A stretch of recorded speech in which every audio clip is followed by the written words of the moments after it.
wetu umeisha. Now, mimi nataka kuwauliza nyinyi swali moja. Je, mko na njaa?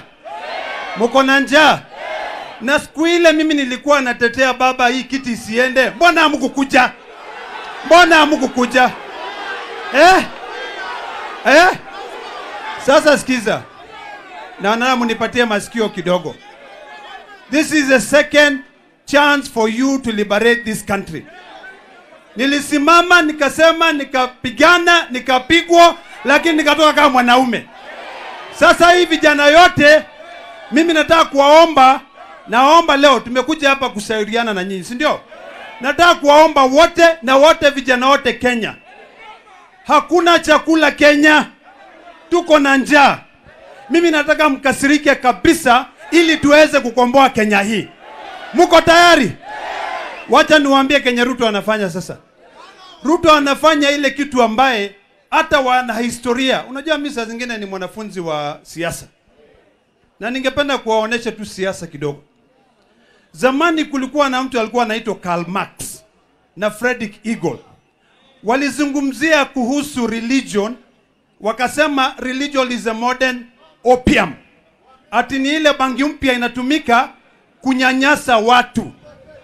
Sasa Ruto anakwenda kanisa zote, ameanza kubadilisha maneno ili aweze kuwakalia nyinyi chini. Ndio kama uko na njaa, usiseme uko na njaa, useme naomba tu Mungu nitakula nitapata. Utakubali hiyo? Ya pili ambaye anasema, ambaye anafanya sasa. Kwa sababu hata yeye amesoma historia kidogo, anaona Kenya kilifanyika. Kulikuwa na philosopher ambaye alikuwa anaitwa Ruto, ambaye alizungumzia kitu ambaye inaitwa the doctrine of pleasure and dictatorship. Yani sisi tukua hapa kama viongozi, tuko katika hii kiti kwa sababu yenyu. Baba anapigwa na jua, Kalonzo anapigwa na jua, Martha Karua anapigwa na jua kwa sababu yenyu, si kwa sababu yao. Okay? Nyinyi ndio mmempatia nguvu waweze kufanya hiyo kazi.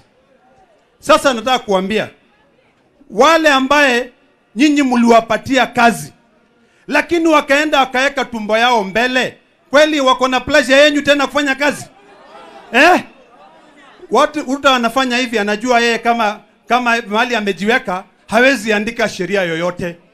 Sasa ameanza kuiba ameanza kucannibalize political parties.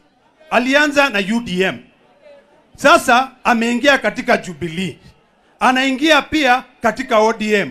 Kuiba nini? Kuiba wabunge. Ili aweze kubadilisha katiba ya Kenya. Abadilisha katiba ya Kenya. Ile ambaye baba Raila Amolo Odinga alipigania miaka mingi. Ndio ipasa sasa tunasimama hapa kusema ile uongo yote ambao walikuwa naye hatutaki. Mimi nakumbuka tulikuwa hapa hivi exactly 1 year. Na Joe alisimama akawaimbia yumba, asema promise after promise after promise. Hii promises yote ambaye aliwapatia huyu Ruto, aliwapatia ati chakula itateremka chini, bei ya mafuta itateremka chini. Sasa amesema acha nilete GMO ndio apate pesa mingi, nyinyi mkikufa na kansa. Mtakubali hiyo? Ya pili anasema anataka kuuza state corporation including Kenya Pipeline. Ngoja niwaambie, tuko hii malori yote mnaona hapa, si ni ya mafuta? Ikisimama hapa, uchumi ya hapa mnapata kitu, si ndio? Wanataka kuuza Kenya Pipeline. Na pipeline ni ile ambaye inashikilia ile usao ya nchi. Yani peace, ile security. Mtu akikata kidogo atapigwa na rungu mingi sana. Ngoja ndakuonesha. Unasikia? Na wakati mwingine nikikuja hapa, nyinyi wote mnatakiwa mnakuwa na rungu mnainua juu kabisa. Ama namna gani? Lakini nataka muelewe ndio mjue ni kwa nini tumekuja kushauriana na nyinyi. Wakiuza hiyo pipeline, ule mwenye ameuziwa decide kukata ama waanze kupigana, waeke moto, si nchi imebadilika? Mtakubali hivyo?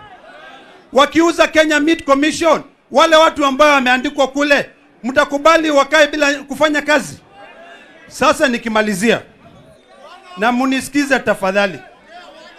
Hii mashida ambayo yote mko naye, wallahi msipoamuka na mseme enough is enough, mtaendelea kuwa na hiyo mashida. Sisi tutaendelea kuja kuwasihi, kuwaomba. Baba atasimama hapa kila siku, na Baba Mungu tu akubariki na akupe maisha marefu. Hiyo kazi yote ambayo amepigana, sasa lazima pia nyinyi mtokee. Ama namna gani? Mko tayari? Mko tayari? Basi nionyeshe kama mtakuwa majeshi ya baba wote, si ndio?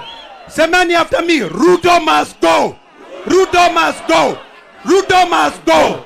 Ruto must go. Mko na njaa? Mko na njaa? Inua mkono kama uko na njaa. Uko na njaa wote? Basi kama wewe ni mwanaume, fanya jambo. Asanteni sana. Mumesikia?